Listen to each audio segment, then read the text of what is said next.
Mm-hmm. Mm-hmm. Mm-hmm. Let's go. Happy Tuesday, everybody, and welcome back to the Buckeye Blitz podcast. I'm your host, Chad Stryker. Thanks for taking some time out of your day to join us today. I just wanted to do a few Q&A Tuesday questions. Probably keep this pretty short today.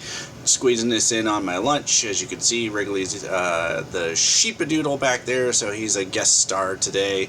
I hope you guys are having a great week so far. Thank you for choosing to listen. I know there's a lot of Buckeye football podcasts out there, so your listenership and your viewership is appreciated. If you could, it's free for you. Hit the like button. Helps us continue to surface with Buckeye football content. I noticed that our listenership has almost doubled, and which is fantastic. So thank you so much for sharing and continuing to listen. And if you see in the background over here, my daughter made this lovely painting for me, so she wanted to have that on my podcast. So it's been in the background a few other times, but in case you're just seeing it today, there you go. So it's May 23rd, folks. We're over halfway through May, so we're headed into June camp, but I'm going to talk about some of my questions that were submitted. So this one comes to me via one of my Facebook reels. So if you are on Facebook, I have a Facebook page called _Buckeye Blitz podcast, and I had a person submit this to me. So will you ever do a live show and answer comments from the chat, or have a guest where you'd both take comments or questions? In short, yes, that's a plan. I want to do that. The challenge for me is I work a full-time job, and during the day many of my friends who would join me on the podcast also work a full-time job. So and I know that evenings a lot of times you probably don't get the kind of viewership or listenership you may, if you did this on a lunch hour or something. So that's my goal, is to do that. I really want to do that. I want to start doing some live shows. I did a few Facebook Lives at the spring game, and that was fun, so I enjoyed that.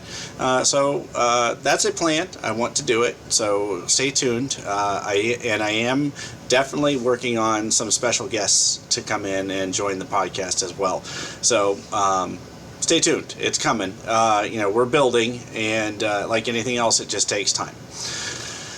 So the next question I got was from also from Facebook. What do you think of the upcoming expanded playoff? Is 12 teams too many? And so I love this question. It's sort of related to the Buckeyes, but I just enjoy answering this and talking about this, so thanks for the question. Firstly, I'm kind of a child of the BCS era almost, so when I really started to watch college football, and pay attention, it was I remember the BCS starting and the BCS era, and so that was kind of super annoying with the fractions of a decimal point and all those things. So I'm a huge fan of the college football playoff. So I think the change is going to impact teams in a variety of ways. I do think week 0 will soon be week 1 for all of college football, so they'll be moving the season back by like 1 week probably. I believe they need to expand the number of scholarships available for each team and a number of scholarship players that can travel to away games, because you're going to have injury and attrition, and it would be really nice if, let's say, Ohio State is, I'm just going to pick on Rutgers a little bit, playing Rutgers and they're up 63-7 in the third quarter, that you could play some of those younger players and save some of your older players. And in order to do that, you kind of have to expand the travel roster. So if you didn't know, I think the number 65, or 68, you can only travel with so many of your players. You can't take every scholarship player with you when you travel. So I think there's some things that need to be changed in order to make this really, truly effective. And that's one of them that comes to mind, and it just keep your team more fresh. To answer the 12-team thing, regarding the 12 teams, I was an advocate for going to 6.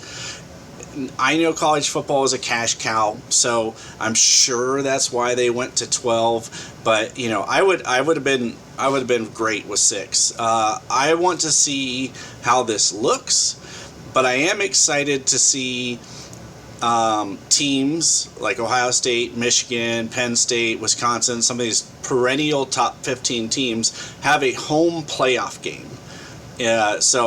Because I'm sure there's going to be years where, and this is no slight to LSU or Bama, but they're going to be, there's going to be a mix of teams, or USC, Utah, whatever, come to Ohio or Michigan or Wisconsin or Pennsylvania in December and have to play in the elements, because I can tell you that they don't want to do that. So, that's why there's not a lot of home and home series late in the year between Ohio State and Alabama.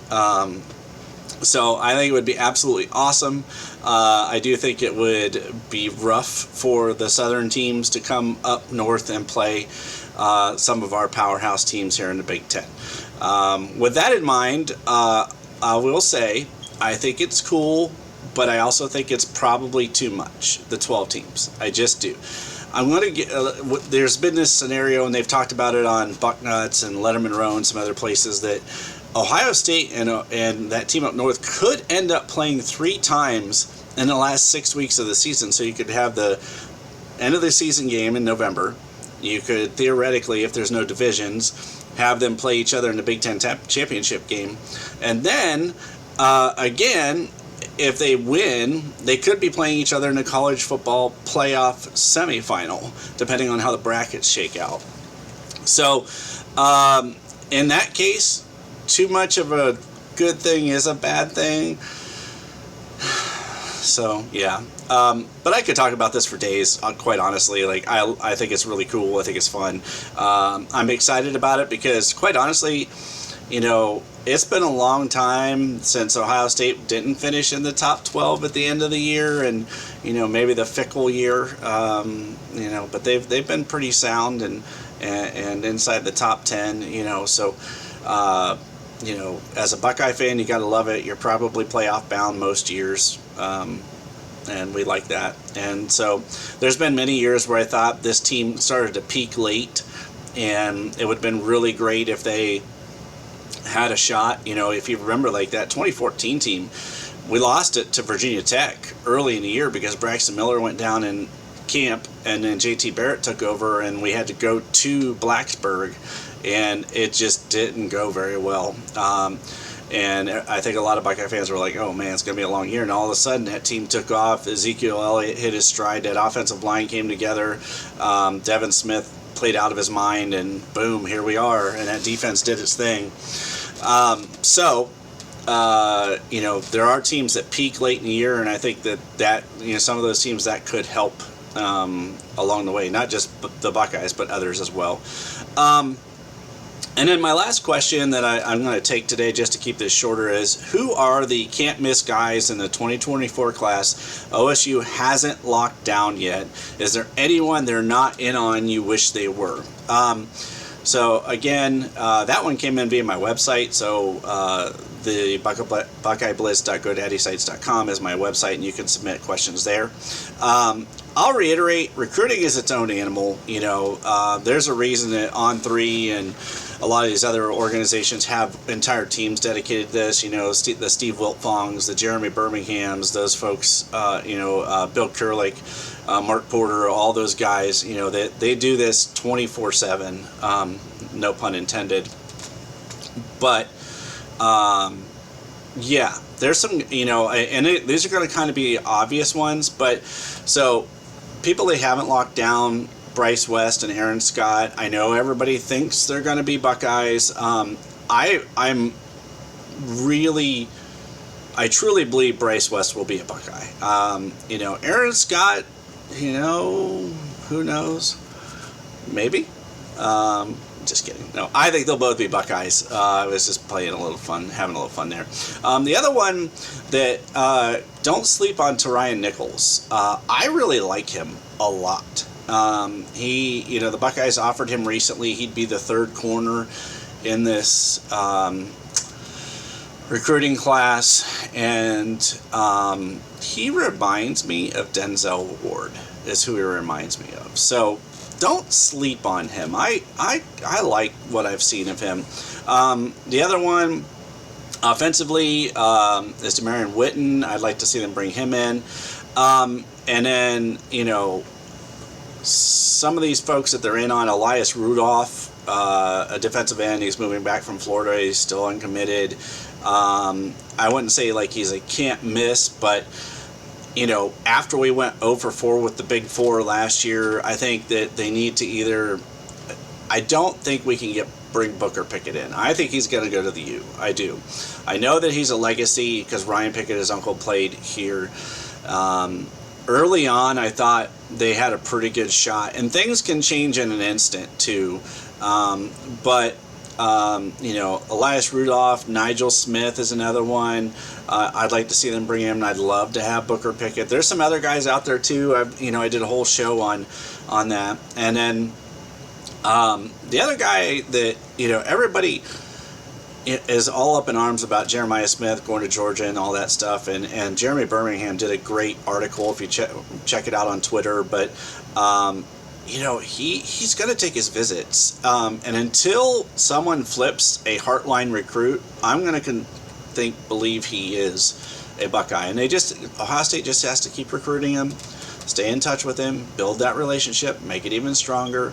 And the other guy that they must stay on and stay within and keep talking to him and keep recruiting him and not let go is James Peoples. If you didn't notice, he moved up to number 3 in the rankings already, and he may end up being in the top 2 before all is said and done in this 2024 season. And I know everybody was all upset that young man went to that team up north, the Ohio kid, but I can tell you right now, James Peoples is the real deal, and he's a quality young man. And I talked about this a lot in some of my other podcasts. His dad's in the military. He's very sincere. I have no reason to think that he would flip, but they have to stay on him. He is a game changer for this class. So keep him in the fold with Sam Williams-Dixon, and so that's my spiel for today. I appreciate you guys listening. Thanks for taking some time to drop me questions. On Friday, I thought, last one. Ohio State has a realistic shot at Peyton Woodyard out of Bosco. I know that it would be a reach at a poll, but man, James Laurinaitis carries a lot of swag. He's the Brian Hartline of the defense right now, and so I would love for them to poll him. So he's not somebody I expect to commit, but could commit. So those are who came to mind. Thanks for the question. Really appreciate it a lot. Most of them I'm really focused on the defensive side of the ball, and I know that. And as a bonus, if we could pull JoJo Trader with Jeremiah Smith, Mylan Graham, that'd be pretty sweet. But, I don't see that happening. I think he's going to end up somewhere else where he can be the guy instead of one of the guys. So that's going to do it for me today, folks. Thanks for joining Q&A Tuesday. I appreciate it. If you do want to ask a question, drop one in the comments on YouTube. Send me a message on Facebook. I've had DMs on Twitter. And we obviously have our website at thebuckeyeblitz.godaddysites.com. Appreciate you guys. Thanks. Have a good rest of your week. I appreciate it. Keep the questions coming. See ya. Go Bucks.